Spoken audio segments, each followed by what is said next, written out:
Assalamualaikum warahmatullahi wabarakatuh. Alhamdulillahirabbil alamin. Alhamdulillahilladzi khalaqal mauta wal hayata liyabluwakum ayyukum ahsanu amala wa huwal azizul ghafur. Asyhadu an la ilaha illallah wahdahu la syarika lah wa asyhadu anna Muhammadan abduhu wa rasuluhu la nabiyya ba'dah. Allahumma salli wa sallim wa barik ala sayyidina wa maulana Muhammadin wa ala alihi wa ashabihi amma ba'd. Qala Allah Ta'ala fi kitabil karim, a'udzu billahi minasyaitonir rajim. Bismillahirrahmanirrahim. Ya ayyuhalladzina amanu taqullaha wal tanzur nafsum ma qaddamat lighad wa taqullaha innallaha khabirum bima ta'malun.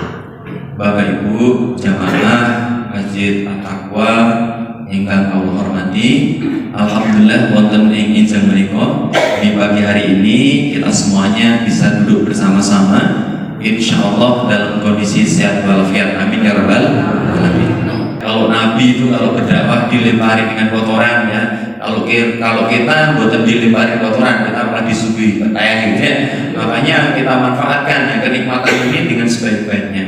Makanya segala sesuatu kita harus kita awali dengan alhamdulillahirabbil alamin. Ya, bagi orang yang kena sakit itu hadiah yang paling indah yang Allah berikan. Kalau dia sabar maka akan digugurkan dosa.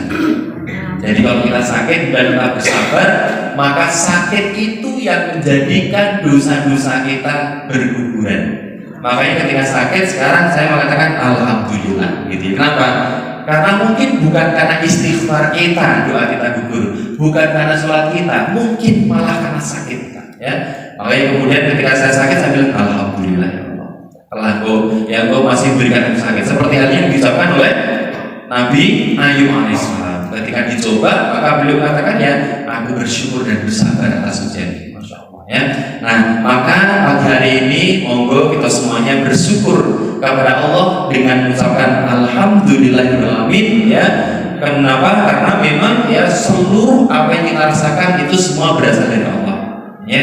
Kalau Ibnu Qayyim menika ngendika ya, ilmu Ibnu Qayyim itu kemudian menyampaikan bersyukur itu ada tiga. Yang pertama adalah dengan lisan ya, dengan mengucapkan alhamdulillahirrahmanirrahim. Yang kedua dengan hati, dengan pikiran, yaitu apa?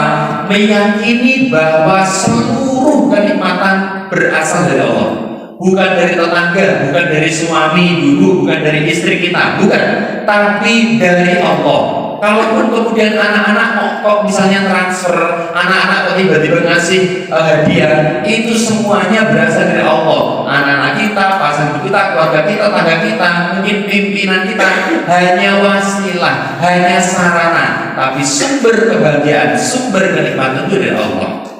Yang ketiga, yang kami tinggal di Meliko, namanya bersyukur itu adalah ini paling berat. Bersyukur paling berat yang ketiga, yaitu apa? Memanfaatkan semua apa yang Allah berikan kepada kita untuk menjadi sarana lebih taat pada Allah. Agak berat ya. Kenapa? Dikasih waktu kita harus diberikan sama Allah. Dikasih sehat maka kesehatan itu harus menjadikan kita lebih taat pada Allah. Dikasih tetangga maka tetangga itu tidak boleh menjadikan kita malah cerah, tapi harus mendekatkan kita kepada Allah. Dikasih ngomongan, dikasih cucu, maka semua yang Allah berikan harus menjadikan kita lebih dekat kepada Allah. Itu syukur yang paling berat ya, yaitu memanfaatkan apa yang Allah berikan sesuai dengan apa yang Allah minta. Sederhananya misalnya ibu-ibu ngasih saya baju koko misalnya, Mas Ahyo ini ada baju koko, saya bilang gini, matur nuwun, terima kasih. Lisan saya mengucapkan alhamdulillah, tapi sampai di rumah baju kokonya cuma saya gantung di luar rumah, nggak pernah saya pakai. Padahal baju kokonya bagus banget, atau mungkin baju batiknya bagus banget, tapi cuma digantung di depan rumah, kehujanan, jamuran. Lah kalau ibu-ibu lewat, kira-kira gimana perasaannya? Waduh lah ini mesti kayak tukune larang-larang ya atau minggu ya. Makanya pun demikian dengan Allah, ketika udah dikasih sehat, dikasih rezeki, dikasih keturunan, dikasih kehidupan, dikasih tetangga yang baik misalnya, kok tidak menjadikan kita lebih dekat sama Allah? Nah ini bahaya ya. Makanya kemudian ya namanya bersyukur itu memanfaatkan semua yang Allah berikan kepada kita untuk kita jadikan sarana lebih dekat kepada Allah. Ya, yang berikutnya setelah kita bersyukur, maka kita tidak lupa untuk berselawat kepada Rasulullah dengan mengucapkan Allahumma sholli ala sayyidina Muhammad wa ala ali sayyidina Muhammad. Kenapa harus berselawat? Karena itu bentuk cinta kita. Ya, karena Rasulullah itu cintanya kepada umatnya itu masya Allah. Suatu ketika Rasulullah menikah kumpul dengan para sahabatnya. Tiba-tiba mata Rasulullah itu berkaca-kaca. Kok pengen nangis. Kemudian Rasulullah itu menyampaikan, aku kangen karo sedulur. Saya kangen, saya rindu dengan saudaraku. Maka para sahabat itu kemudian bertanya, ya Rasulullah, bukankah kami ini saudaramu ya Rasulullah? Kalian itu adalah sahabatku, bukan saudaraku. Kalian itu sahabatku, kalian itu para pembelaku. Lalu siapa ya Rasulullah yang kau kangen ya Rasulullah? Sinten Rasulullah yang engkau rindukan siapa Rasulullah? Kok kayak kangen banget. Maka Rasulullah mengatakan, aku itu kangen sama saudaraku. Saudaraku adalah orang yang tidak pernah melihatku tetapi beriman kepadaku. Bismillah sekalian, mugi-mugi kita sedaya termasuk sedulurnya Rasulullah. Amin. Yang sangat dirindukan oleh Rasulullah. Masya Allah. Rasulullah itu nggak pernah berjumpa dengan kita nggak pernah berjumpa dengan Rasulullah, tapi Rasulullah sudah mengungkapkan rasa cintanya. Aku kangen dengan Rasulullah, masya Allah. Maka dengan berselawat ke Rasulullah, moga-moga kita semuanya nanti akan mendapatkan syafaat dari Rasulullah. Amin ya Rabbal. Bagi sekalian yang dirahmati Allah, ya ada seorang penulis dari Eropa, ya beliau itu menulis sebuah buku judulnya 100 tokoh paling hebat, paling berpengaruh dunia. Yang nulis tidak Islam. Tapi kemudian beliau orang ini namanya Michael Hart menuliskan Rasul itu nomor 1, nomor 2-nya Isa, nomor 3-nya Nabi Isa. Ketika ditanya, Michael, kowe kan orang Islam, tapi ngopo menempatkan Muhammad nomor 1? Maka beliau menjawab, saya nggak bisa memungkiri Muhammad adalah satu-satunya manusia yang bisa melakukan semua peran kehidupan manusia dengan sempurna. Rasulullah menikah seorang kepala rumah tangga. Kepala rumah tangga terbaik itu Rasulullah. Rasulullah itu seorang kepala negara. Rasulullah itu bukan ketua RT. Itu kepala negara. Kepala negara terhebat itu Rasulullah. Rasulullah itu seorang qadhi, seorang hakim, seorang pengadil. Bahkan Rasulullah mengatakan, seandainya anakku yang mencuri, maka aku sendiri akan kemudian menghukumnya. Beda dengan zaman sekarang. Yang anak yang salah, wani tiro, selesai urusan. Rasulullah tidak begitu. Ya, Rasulullah seorang hakim yang sangat adil. Rasulullah seorang tetangga terbaik itu Rasulullah. Rasulullah itu seorang suami paling romantis itu Rasulullah. Mohon maaf, bunda-bunda sekalian, kalau di rumah dipanggil sama ayah dengan sebutan robot, masya Allah, sayang katanya Pak. Ya sayang itu pas panggilan kalau tanggal tua, itu bisa sayang ya, karena punyanya gugal-gugal aja gitu ya, sayang gitu ya, atau mungkin bebek ayah gitu ya. Rasulullah itu mengajarkan kepada kita, Pak, kalau kita punya istri gitu ya, panggilannya ke istri ternyata dengan menyebut fisik istrinya. Rasulullah memanggil istrinya dengan sebutan ya Khumairah, wahai yang kemerah-merah. Kenapa? Karena pipi istri Rasulullah itu merah-merah. Masalahnya Pak, pipi istri kita nggak merah, Pak. Indonesia ya itu daerahnya daerah tropis, pipinya rada hitam, rada ireng. Maka kalau yang Khumairah itu nggak pas. Terus piye Mas manggilnya lebih romantis. Ya Hajar Aswad. Hajar Aswad berarti batu hitam ya. Tapi katanya batu itu banyak yang nyari di mana, di Ka'bah. Maka saya doakan moga-moga yang sudah maupun yang belum ke tanah suci, moga-moga bisa ke tanah suci. Amin. Ikuti doa saya. Allahumma yassir lana ziyaratan fi Makkah wal Madinah. Itu kalau kita artikan Allahumma ya Allah yassir lana, mudahkan kami ziaratan, berziarah, berkunjung ya fi Makkah wal Madinah, ke Mekah dan Madinah. Bagi saya pribadi, saya memandang Mekah dan Madinah, tanah Haramain itu adalah keajaiban.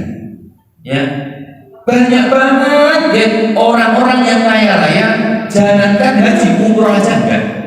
Tapi ada orang yang biasanya cuma mungkin pemulung ya, itu kemudian bisa naik haji bahkan. kok diundang, ya Allah undang aku ya Allah. Ya, ada pemulung, bahkan tukang bubur naik gaji ya, di sinetron kan itu. Ya ada orang yang kaya raya tapi nggak umroh nggak haji. Saya Pak, ada tetangga, kebetulan saya itu baru pindah di Jogja itu baru 5 bulan. Saya tinggal di Saren Bodomarmani. Saya 9 tahun di Bogor. Ya, 9 tahun di Bogor. Saya punya tetangga saya itu istrinya kerja di sebuah perusahaan, dapat hadiah umroh 2 tiket suami istri. Masya Allah, seneng banget. Masalahnya ketika istrinya bilang, Pak, kita dapat tiket umroh dari perusahaan gratis, kita tinggal cari sangunya saja. Apa kata suaminya? Ibu saja yang berangkat. Belum apa Pak? Aku belum siap. Loh, berangkat ke Nasuci enggak masalah siap, tidak siap. Tapi ini undangan Allah. Aku sih mangkat. Ternyata apa? Akhirnya yang berangkat istri sama adik laki-laki. Adik laki-laki dan istri. Suaminya enggak berangkat. Kok iso? Lawang sudah di tangan tiketnya, tetap enggak berangkat. Kenapa? Karena ragu diundang oleh Allah. Sementara banyak pemulung, banyak apa nyeleng istri berangkat haji. Maka jangan sampai kita ragu, jangan sampai kita mengatakan aku mungkin ayo, pokoknya diniatkan Bismillah. Bagaimana caranya? Allah punya ribuan cara. Teman saya kemarin yang haji, padahal yang daftar ibunya. Kenapa? Kebetulan ya Allah memanggil ibunya, dia menggantikan ibunya. Allah punya cara kalau kemudian mau memberangkatkan kita ke Tanah Suci. 2016 kebetulan saya bener-bener wes entak di kontrakan segala macam. Tiba-tiba Ustaz Felix datang ke saya. Bro, Ustaz Felix ngomong ke saya, bro, mau nggak ikut saya? Kemana kan? Turki sama umroh. Tak bilang, saya nggak punya uang. Oh, makanya kamu tak ajak itu karena kamu nggak punya uang. Makanya tak ajak. Gimana? Mau nggak? Bismillah mau. Akhirnya 2016 berangkat, 2017 berangkat, 2018 berangkat. Diajak Ustaz Felix itu dampingi sama benar-benar tanpa modal sedikit pun. Kenapa? Yakinlah, ya Allah undang aku ya Allah. Ya, piye caranya? Gusti Allah punya cara. Makanya saya doakan moga-moga Bapak Ibu semuanya segera dipanggil oleh Allah. Dipanggil ke Tanah Suci. Nah, dipanggil meninggal mau sakit belum banyak, apalagi saya. Ya. Nah, Bapak sekalian, maka bersolawat kepada Rasulullah. Ya, bersolat terus meminta. Nah, kalau bagi tepanan rumen, nama saya Cahyo. Saya biasanya malah dongeng ke anak-anak biasanya saya dipanggil Kak Cahyo, walaupun wajahnya Kek Cahyo. Ya. Saya sering dipanggil Kak Cahyo. Ya, saya bikin cerita-cerita soal Nabi, ya, tentang para sahabat Nabi. Kenapa? Karena anak-anak itu butuh idola. Ya, anak-anak itu butuh idola. Maka kemudian saya kenalkan kepada mereka. Ya. Nah, kalau saya ngisi anak-anak itu saya pakai bahasa anak, Pak. Pakai suara burung. Pakai suara kuda. Nah, itu nama anak-anak. Tapi kalau saya di sini nggak mungkin gitu, Pak. Karena biasanya kalau anak-anak itu saya mendongeng. Ya, kalau anak muda saya bicara tentang pergaulan bebas, tentang mental illness, tentang mental health. Ya. Kalau bapak-bapak ibu-ibu kan sudah usia, biasanya saya ngisi tentang azab kubur, ya, tentang husnul khotimah, kira-kira gitu ya, namanya juga orang usia, ya. Nah, makanya hari ini ya kita akan ngomong ilmu bukan dari saya, ilmu itu dari Allah. Ya, saya hanya menyampaikan apa yang saya pahami dari apa yang guru saya ajarkan. Ya, ilmu dari Allah. Maksudnya apa? Ketika Allah sudah mencintai hambanya, maka Allah akan menjadikan dia orang yang faqih fiddin. Ya, ketika Allah sudah mencintai hambanya, Allah bukan menjadikan dia kaya. Allah bukan menjadikan dia punya jabatan, bukan.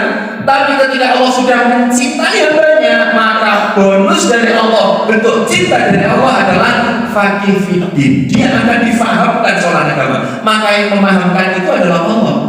Kenapa? Banyak orang yang pengajiannya sama, ustadznya sama, tapi pulang-pulang beda pemahamannya. Ada yang dong banget, ada yang kemudian lali gitu ya. Ya, apalagi mak-mak ya paling mentok itu kalau pengajian itu biasanya untuk rekreasi. Lumbuhe ning mburi sing dhisik dewa enak banget itu. Alhamdulillah. Apalagi kalau pagi sudah gawe sarapan, nyuci, kalau pengajian itu malah kepenak. Alhamdulillah. Ya. Dan lebih hebatnya lagi, Masya Allah, ketika kita ada pengajian, ternyata apa? Allah mengutus ribuan malaikat untuk datang ke pengajian itu. Ya, makanya hidup kita menikah tidak pernah lepas dari dua makhluk, yaitu setan dan malaikat. Biasanya setan identik dengan kiri, malaikat itu biasanya kanan. Sekarang tengok kirinya. Nah, kita saya ngajak ngerasani ya gitu ya. Tapi karena adalah forum yang baik, menikah majelis zikir bukan hanya istighosah, enggak. Majelis zikrullah itu adalah majelis yang menjadikan kita ingat kepada Allah. Maka Allah mengutus, setannya enggak ada, tapi yang diutus oleh Allah adalah malaikat. Tugas malaikat itu apa? Mendoakan orang-orang yang ada di majelis itu dengan doa yang baik. Ya, maka moga-moga kita termasuk orang yang didoakan oleh malaikat. Amin ya rabbal alamin. Moga-moga keluarga kita keluarga yang sakinah mawaddah warahmah. Moga-moga anak-anak kita tidak anak-anak yang soleh dan soleha. Moga-moga setiap rezeki yang kita makan dan kita nafkahkan kepada keluarga, moga-moga rezeki yang barokah. Dan moga-moga ujung dari kehidupan kita mendapatkan husnul khotimah. Maka ketika kemudian kita bersengaja hanya kita mohon kepada Allah, malaikat akan kemudian mengaminkan. Ya. Moga-moga semua utang-utang kita lunas. Amin. Ya paling kencang biasanya ya. Alhamdulillah. Bagi sekalian yang berdoa, ya di awal tadi, ya saya membacakan satu ayat, ya satu ayat, ya surat Al-Hasyr, ya. A'udzu billahi minasyaitonir rajim. Bismillahirrahmanirrahim. Ya ayyuhalladzina amanu taqullaha wal tanzur nafsu ma qaddamat lighad wattaqullaha innallaha khabirum bima ta'malun. Ya ayyuhalladzina amanu, hai orang-orang yang beriman, hai wong-wong kang padha iman, ya ittaqullah, bertakwalah kepada Allah. Ya. Kemudian apa? Ya ayyuhalladzina amanu taqullaha wa tanzur nafsum ma qaddamat lighad.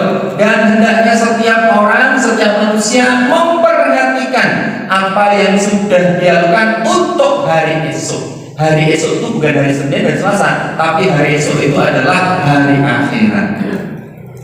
Kenapa? Oh, ternyata mungkin bisa kita sambungkan dengan surat Al-Mulk ayat 2, yang bunyinya alladzi khalaqal mauta wal hayata liyabluwakum ayyukum ahsanu amala. Ya. Kita ternyata hidup di dunia itu tidak selamanya. Hidup kita, ya Rasulullah memberikan kabar kepada kita bahwa manusia menikah dipun paringi modal, dikasih modal oleh Allah berupa waktu.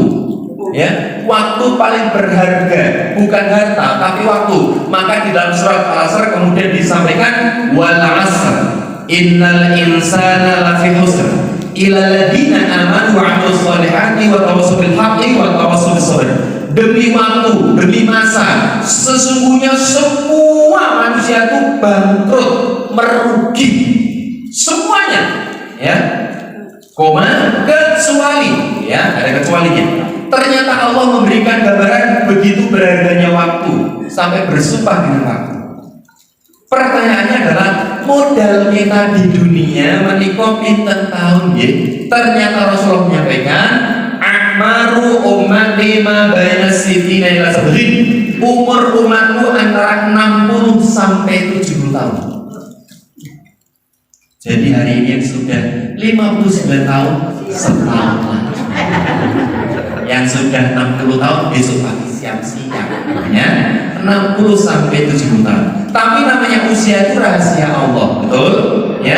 Kenapa? Ada seorang cucu yang nengok kakeknya sedang stroke di rumah sakit. Mbak, aku kangen, aku dularan karo si Mbak dan mari guys, si Mbak segera sembuh ya. Si Mbaknya ada di rumah sakit. Si Mbaknya pulang, yang meninggal cucunya. Ada. Makanya bisa jadi bagus sekali. sekalian ya, bisa jadi walaupun usia saya lebih muda, bisa jadi ya ibu-ibu bapak duluan, saya belakangan. Oh kebalik, bisa jadi saya belakangan, ibu duluan. Oh kebalik, bisa jadi saya duluan, takziahnya. Sangat mungkin. Usia itu rahasia Allah.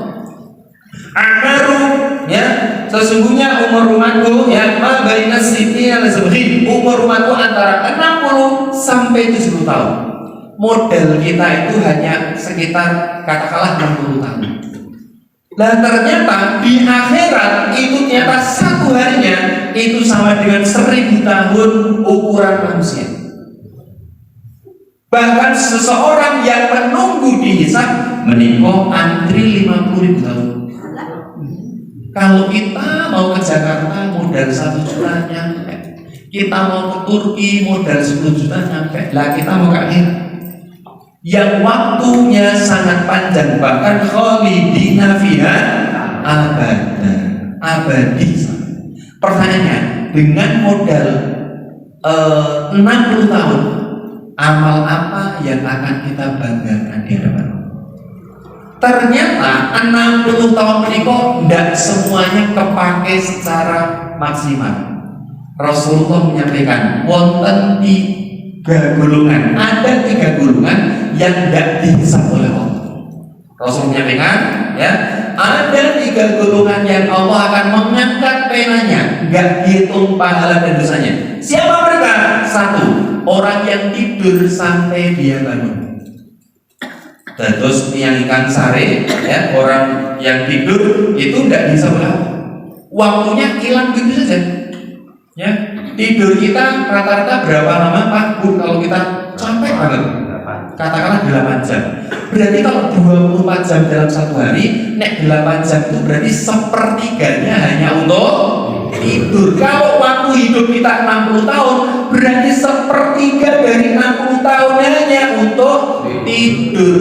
20 tahun hanya untuk tidur Pak. Itu belum dihitung tidur ketika pengajian. Belum dihitung. Belum dihitung ketika tidur saat Jumatan. Belum dihitung. Ya, belum dihitung. 20 tahun, berarti kalau 60 tahun misalnya jatah kita dikurangi 20 tahun, tinggal berapa? 40 tahun. Karena orang tidur belum tidur aja, wes terhisab. Kenapa? Ya orang beramal kok. Habis waktunya. Dikurangi yang kedua, Allah akan angkat pena ya, Allah tidak akan menghisab ya seorang hamba dari golongan yang kedua, yaitu siapa? Anak-anak sampai dia balik. Anak-anak itu tidak ada dosa, tidak ada pahala. Anak-anak sholat nggak dapat pahala, anak-anak nggak sholat nggak dapat dosa, tapi harus dilantik. Kenapa? Bisa karena biasa. Maka kenapa banyak anak laki-laki yang mabuk banget kalau ke masjid? Karena sejak kecil nggak pernah dilatih. Maka kenapa banyak muslimah yang mereka sudah dewasa kok berat banget pakai hijab? Kenapa? Nggak pernah dilatih ketika kecil. Mbak, atau Bu, kok jadi dari kerudungan loh? Mau abot ya kerudungan ini? Abotnya kita kilo. Ada 10 kilo, ya Allah, pusing gitu. Enggak. Tapi kenapa mereka tidak mau? Ya, kenapa mereka tidak berkerudung? Karena mereka apa? Soalan keimanan, bukan soalan kemampuan, tapi soalan kemauan. Ya. Nah, anak-anak itu katakanlah tandanya kalau sudah dihisab itu tandanya adalah balik. Ingat, ya, ada akil, ada balik. Akil itu berarti wis iso mikir. Ya, kalau balik itu tanda fisik.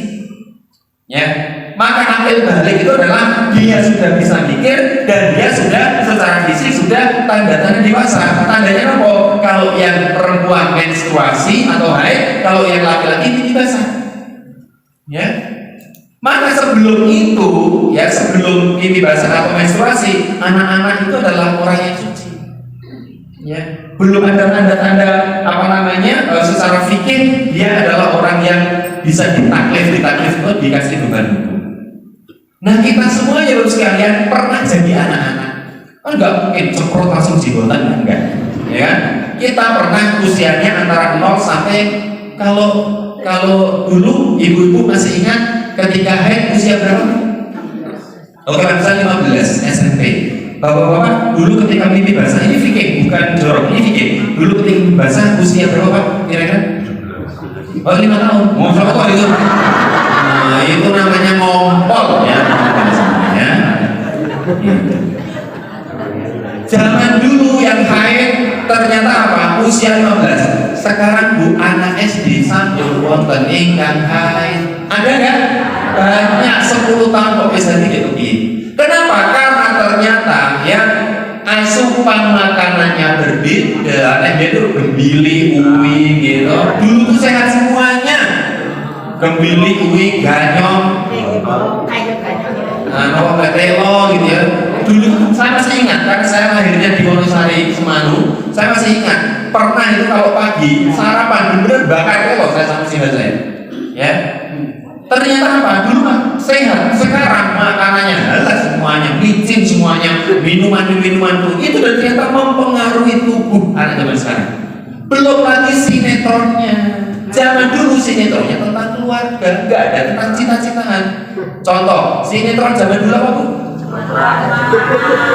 Wah, keluarga Semarang, Ketoprak, Ria Jenaka, Aku Cinta Indonesia. Dulu tuh semua tentang keluarga. Sidul anak sekolahan, Pangkur Jenggleng, Noyu Beruk segala macam itu kan. Tenang, makanya saya sampai walaupun saya itu usianya jujur sebenarnya saya itu masih muda, walaupun wajahnya udah tua, tapi usianya masih muda. Jenggot saya itu memutih itu setelah saya kena COVID. Sebelumnya 2019 itu jenggot saya hitam semuanya. Setelah kena COVID itu jadi putih semua, nggak tahu kenapa ya. Ya mungkin karena kalau teman saya itu bukan jenggot apa, wih oyot, oyot tebus tadi. Oyot tebus. Dulu sinetron itu tentang keluarga. Sinetron itu tentang apa namanya? Menumbuhkan berbakti pada orang tua. Ya sekarang semua cita-cita dan yang nonton anak-anak. Saya pernah ngisi di Jakarta Selatan, anak-anak wong blegedru gitu ya, anak-anak wong sugih. Ya Allah, mereka itu anak kelas 4 SD itu sudah pacaran, panggilannya ayah bunda. Kelas 4 SD. Nah itu kalau SMP panggilannya kok mungkin kakek nenek gitu. Itu kalau SMA mungkin panggilannya almarhum gitu ya. Anak-anak zaman sekarang sinetronnya, lagunya semua. Ya, kalau dulu ya Pangkur Jenggleng itu ya lagunya gitu. Wanti, enten dijeli wanti nih. Benjangkok menawi negeri kita ana wah-wahan ingkang ngasta prajane aja ngantikan syariat Islam kuwi tuntunanmu. Saya berlatih untuk nyanyi. Kenapa? Karena yang namanya dakwah itu ya, itu dakwah itu harus disesuaikan dengan siapa yang kita ajak kemudian berdakwah. Gitu. Kalau saya anak-anak ya kayak tadi. Kalau mbah-mbah itu saya minta kepada saya punya padi gitu ya di mana di Nyamplung gitu, saya minta untuk Pak D, damel ke dadar gula atau damel ke mocopat. Untuk apa? Untuk mendekatkan Islam dengan bahasa masyarakat. Ya kalau dulu ada Sunan Kali, ya begitu. Ya. Nah, Bapak sekalian, maka sampai mana? Ya, sampai kemudian kita itu punya usia katakanlah 15 tahun anak-anak, kita pernah anak-anak. Berarti waktu kita habis 15 tahun. Kalau mau sisanya berapa Pak? 40 dikurangi 15 tinggal 25. Masih dikurangi yang ketiga. Tidurnya berapa? Dikurangi ketiga itu apa? Allah akan mengangkat pena. Allah tidak akan menghisap dari golongan ketiga. Yaitu siapa? Orang gila sampai dia berakal. Orang gila itu tidak ada dosa dan pahala. Misalnya gini Pak, ya. Terus dia nih wong stres teranannya biar waras. Yang dihitung pas waras. Misalnya lahir sampai dia dewasa, ya sampai dia balik, kemudian dia sehat, dia kuliah, kemudian dia lamar ditolak, stres beneran. Yang dihitung pada saat waras ini dia banyak taat atau banyak maksiat. Atau mungkin dia dari sejak lahir kemudian gila, tapi kemudian diterapi waras, maka kemudian yang dihitung warasnya banyak dosa atau banyak amal. Terus dia dari lahir sampai meninggal dia tidak sehat akalnya, ya, tidak sehat akalnya, tidak bisa pikir sama sekali. Kenapa? Agama hanya untuk orang yang berakal. Lalu gimana kalau dia benar-benar gila sejak lahir? Maka para ulama menjelaskan orang itu hanya akan ditanya di akhirat satu pertanyaan, ya, yaitu apa? Dihadapkan di sana, mereka tanya, kamu ingat sama aku tidak?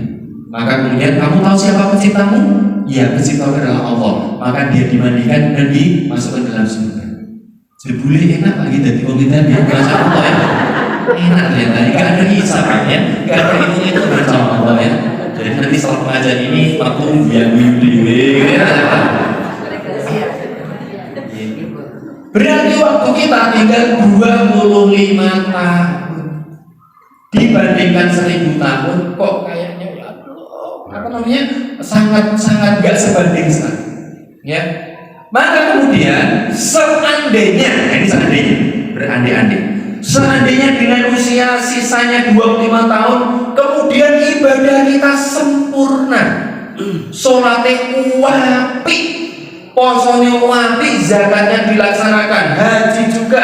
Pertanyaannya, apakah kemudian kita masih bisa mendapatkan surganya Allah? Maka mari kita lihat, apakah cukup dengan mengandalkan itu? Maka kita lihat bagaimana Rasulullah ya dalam sebuah hadis riwayat Muslim. Rasulullah ketika itu bertemu dengan para sahabat, kemudian Rasulullah bertanya, "Antadruna manil muflis?" Sopo sejatine saka umatku sing bangkrut. Muflis pakai fa, bukan mukhlis tapi muflis. Kalau mukhlis itu orang yang ikhlas, tapi kalau muflis itu orang yang bangkrut. Jadi nanti hati-hati Bu ya, kalau tiba-tiba punya cucu, cucuku lanang, wah ketoknya api, aku inget kromo jeneng api banget, muflis, otak jenenge muflis akbar. Itu artinya bangkrut gede, gitu ya. Ya, jangan ya. Muflis itu bangkrut. Ya. Rasulullah kemudian bertanya, siapa di antara umatku yang muflis sing bangkrut iki sapa? Maka para sahabat menyampaikan, al muflisu fina man la dirham lahu wala mata'. Yang bangkrut ya Rasulullah dari umatku adalah yang mereka tidak punya dinar dan dirham, tidak punya duit dan tidak punya barang dagangan. Maka Rasulullah mengatakan, faqala innal muflisa min ummati man ya'ti yaumal qiyamati bi sholatin wa siyamin wa zakatin. Ketika saya membaca hadis ini, deg-degan saya khawatir, saya kemudian jadi takut. Kenapa? Karena Rasulullah menikah ya bersabda, yang bangkrut dari umatku yaitu orang yang besok di akhirat membawa amal sholatnya. Dalam hadis menika tidak disebutkan sholatnya khusyuk apa ora, tidak disebutkan. Pokoknya semua sholatnya dibawa, sing khusyuk, sing ora khusyuk semua dibawa. Sholat wajib, sholat sunnah dibawa semua. Kata Rasulullah, ini orang yang bangkrut. Yang kedua, wasiyamin, dia membawa amal puasanya. Enggak disebut dalam hadis ini puasanya khusyuk orang, puasanya kemudian batal atau enggak, pokoknya puasanya sunnah wajib semua dikerjakan. Tapi kata Rasulullah, ini orang yang bangkrut. Ya. Kemudian buat zakatin, yang membawa amal zakatnya, zakat mal, zakat fitrah semua jalankan. Ya. Ternyata Rasulullah mengatakan ini orang yang bangkrut. Karena ini sudah agak siang, mungkin dari siang. Itu mas, mau sholatnya api, zakatnya api, puasanya api, kok bangkrut? Kalau saya titik sampai di sini, ini aliran opo gitu. Hadisnya ada lanjutannya. Tenang Pak Bu, saya lanjutkan. Hadisnya ada lanjutannya. Ya, innal muflisa ya min ummati man ya'ti yaumil qiyamati bi sholati wa siyamin wa zakatin.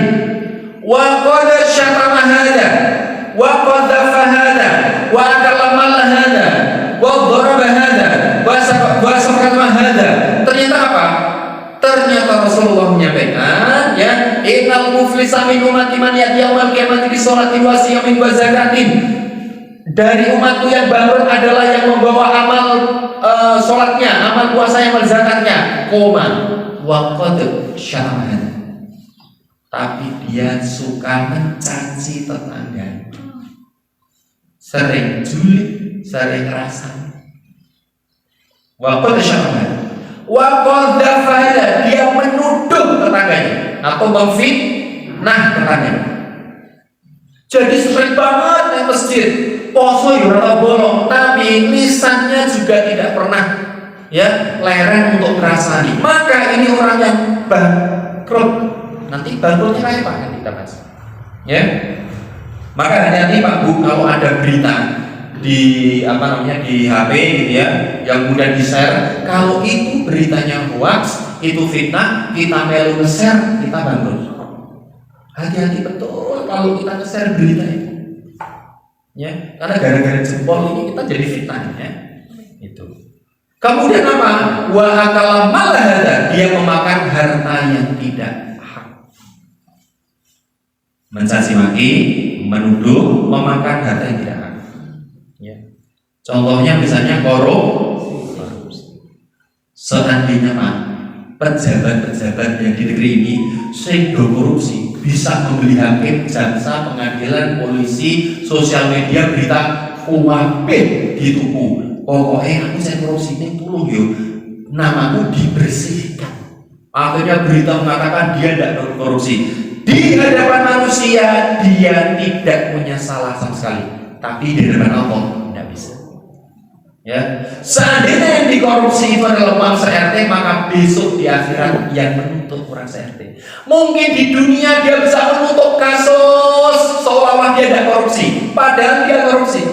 Di dunia dia bisa terhindar dari hukuman manusia, tapi di akhirat ini orang yang muflis, bangkrut. Pertanyaannya bangkrutnya kayak apa? Maka dijelaskan, besok akan ada orang yang berbangga dengan sholatnya. Ya Allah, ini sholatku ya Allah. Ya Allah, ini puasaku ya Allah. Ya Allah, ini zakatku ya Allah. Ya Allah, ini hajiku ya Allah. Tiba-tiba di belakang ada yang interupsi. Ya Allah, jangan masukkan dia ke dalam surga karena dulu dia pernah mencaci dan gak pernah minta. Dulu dia pernah ngerasani aku dan tidak pernah minta maaf. Makanya Allah, aku menuntut keadilan darimu. Di akhirat ada permintaan maaf? Tidak ada. Sorry you, ini lali aku. Aku juga pernah rasanya ini lali aku, malah aku harus jalur ngapur lali. Tidak bisa. Tapi gimana keadilan Allah? Keadilan Allah berjalan di akhirat. Bagaimana caranya? Pahala orang yang tadi dibayar dengan sholatnya ini kerasa di tonggoli, diambil, diberikan ke tetangga yang dirasa. Misalnya kemudian ada seorang pejabat misalnya korupsi satu RT, ya korupsi dana RT, maka pejabat tadi, ya Allah aku naik haji pernah, ya Allah umrah pernah, tapi orang RT bilang, ya Allah jangan masukkan dia ke dalam surga ya Allah, karena dia tahu korupsi uang desa. Maka ketika itu pahalanya diambil, sholatnya diambil, zakat diambil, diberikan kepada orang se-RT. Pertanyaannya, lah nek sing dikorupsi uang negara. Piye jan? 270 juta manusia nuntut ke pejabat tadi. Neng donya dia masih bisa pesta-pesta, masih bisa neng ngendi, masih bisa piknik mana-mana. Dagang enggak bisa. Hajinya diambil, diberikan kepada orang-orang yang dizalimi. Semuanya diambil. Tiba-tiba di belakang itu masih ada yang interupsi. Ya Allah, aku belum kebagian pahalanya ya Allah. Maka Allah punya mekanisme yang kedua, yaitu dosanya diambil, diberikan kepada orang yang tadi berbangga dengan hajinya. Diambil lagi, ya Allah, aku juga belum dapat pahalanya Allah. Diambil lagi. Dosanya diambil, diberikan kepada dia. Berarti urusan modal, ya itu ternyata nggak hanya urusan bekal, itu nggak hanya bicara soalan sholat, haji, puasa, umroh. Bukan hanya berbekal hablum minallah, tapi juga hablum minnas. Bahkan kalau di dalam kitab yang hadis arba'in itu ternyata apa? Ya, di dalam kitab Riyadhus Shalihin itu dibahas tentang cara meminta maaf kalau salah. Itu ada 2. Kalau dia salah kepada Allah, caranya cuma 3. 1, ngaku salah. 2, bertobat. 3, nggak ulangi. Itu cara kalau kita salah kepada Allah. Misalnya lalai sholatnya, ya wes ya Allah, aku salah ya Allah, aku minta ampun ya Allah, dan aku tidak akan lalai lagi. Tapi kalau salah ke manusia, Allah mensyaratkan 1 lagi, malah jadinya 4. Ngaku salah, minta ampun pada Allah, nggak ulangi, dan minta maaf kepada manusia. Kalau itu urusan harta, kalau itu urusan hak adami, maka harus dikembalikan. Maka walaupun koruptor itu Pak, itu kemudian haji bolak-balik, ya tiap tahun haji umrohnya bulan, tapi ternyata uang yang dikorupsi itu nggak dikembalikan, ya nggak bisa diampuni. Kenapa? Karena itu terkait dengan hak adami. Maka ternyata modal kita tidak mungkin kita hanya bermodalkan atau berbekal hablum minallah, tapi Allah juga minta kalau kita mau beruntung maka perhatikanlah hablum minannas. Maka Islam itu sangat indah sekali, bukan hanya bicara soal hablum minallah tapi juga hablum minannas. Masya Allah, hablum minallah kita perbaiki, hablum minannas kita perbaiki. Bahkan Masya Allah, di dalam surat Ali Imran yang bapak-bapak insya Allah sudah tahu semua, karena sering dibaca pada saat Jumatan. Allah berfirman, A'udzu billahi minasyaitonir rajim. Ya ayyuhalladzina amanu taqullaha haqqa tuqatih wa la tamutunna illa wa antum muslimun. Ya, hai orang-orang beriman, bertakwalah pada Allah. Kemudian apa? Janganlah mati kecuali dalam kondisi Islam. Perintahnya untuk tiap orang. Ayat berikutnya, wa'tasimu bihablillahi jami'an wa la tafarraqu. Kita harus hidup di dalam jamaah yang baik. Makanya kalau ada pengajian kayak gini, Bu, jangan sendiri, ajak tetangganya. Ya, emang efek orang yang kemudian baik dengan kita baik dengan mereka, dampaknya ternyata boten namung di dunia tapi juga di akhirat. Kenapa? Dalam sebuah hadis, Masya Allah, hadis ini panjang sekali.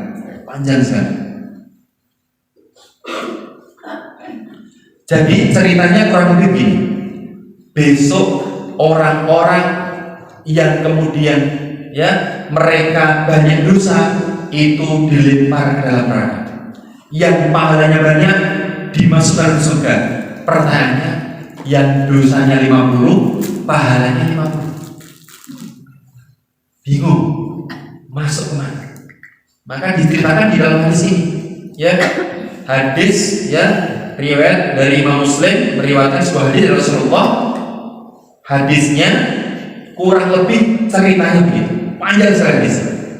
Maka kemudian orang yang pahalanya 50, dosanya 50, itu bingung. Ya Allah, surga belum aku lihat, neraka aku enggak mau, aku takut. Maka saya harus kemana ya Allah? Bingung. Tiba-tiba datanglah orang-orang yang dulu pernah bersama dengan orang yang tadi 50 tadi. Orang yang bingung mau kemana, dosa 50, pahala 50, aku harus kemana? Tiba-tiba datanglah orang-orang yang kemudian mengatakan, ya Allah, ya Tuhan kami, jangan masukkan mereka ke dalam neraka ya Allah. Karena dulu dia pernah sholat bersama kami, dulu dia pernah berhaji bersama kami. Mungkin ya, dulu dia pernah majelis taklim bareng saya ya Allah. Dulu dia pernah ngajak pengajian saya ya Allah. Maka jangan masukkan dia ke dalam neraka ya Allah. Dia tetangga saya yang baik ya Allah. Dulu dia pernah ngajak saya sholat ya Allah. Dulu saya pernah berjamaah dengan dia ya Allah. Ya, maka kemudian ternyata apa? Tubuh mereka diharamkan dari siksa. Makanya mulai hari ini bagus sekalian,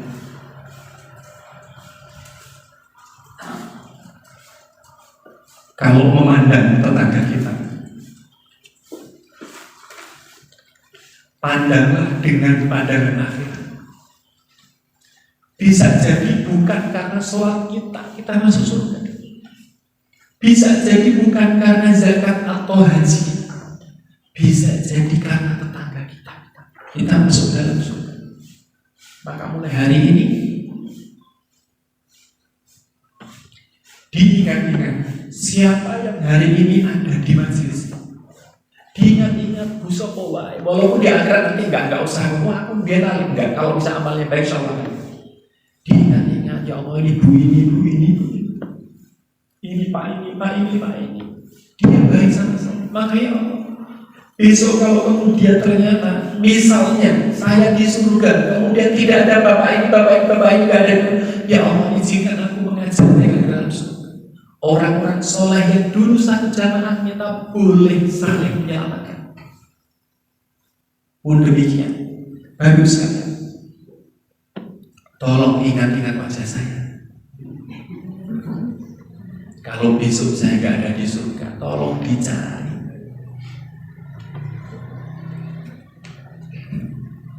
Bilang kepada Allah, ya Allah, kemana mas saya? Ya Allah, kemana mas saya?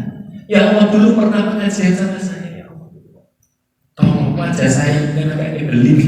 Tolong diingat-ingat. Walaupun baru pertama kali saya kesini, tolong diingat-ingat. Siapa tahu kita nanti saling menyelamatkan.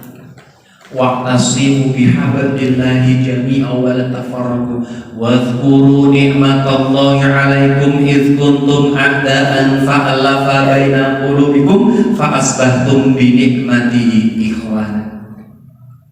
Kenikmatan orang yang bersaudara karena iman itu bukan hanya di dunia tapi sampai di akhirat. Maka 25 tahun modal kita, maka kita optimalkan, kita maksimalkan hablum minallah kita optimalkan sholat kita khusyukkan puasa kita khusyukkan misalnya umroh kita, haji kita misalnya, kemudian kita khusyukkan ibadah-ibadah yang terkait langsung dengan Allah, zikir kita segala macam. Tapi jangan lupa tetangga kita juga modal kita, tetangga kita juga bekal kita menghadapi ya. Maka mulai hari ini kita pandang tetangga kita adalah bekal. Demikian dari sekalian, ada kurang dan lebihnya saya maaf. Kalau ada kekurangan itu dari saya, kalau ada kelebihan tolong dikembalikan. Jadi saya akhiri dengan satu pantun, satu paringan. Kopat dicuri santan menawi lepat nyun ngapunten, peyek diremet-remet remuk. Nah lagi, matur nuwun, mugi-mugi semuanya istiqomah dan ujung kehidupan kita moga-moga husnul khatimah. Assalamualaikum warahmatullahi wabarakatuh.